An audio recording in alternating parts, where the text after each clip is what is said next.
आणि आता एक ब्रेकिंग न्यूज समोर येते। शिखर बँक घोटाळा क्लोजर रिपोर्टवर आक्षेप घेतल्याचं वृत्त निराधार असल्याचं अण्णा हजारे यांनी म्हटलंय।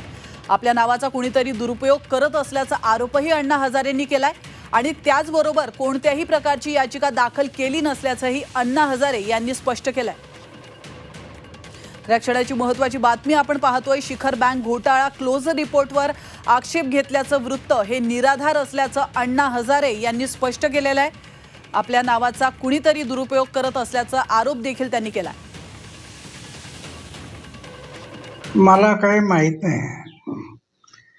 मी अचानकपणे वर्तमानपत्रात पाहिलं तर माझं नाव, मी इकडे बोलत नाही, बोललो नाही आणि माझं नाव छापून आलं। मला धक्का लागला। हे नावाचा दुरुपयोग करून काही लोक आपला काही ना काही स्वार्थ साधतात। अशा बातम्यावरती विश्वास ठेवणं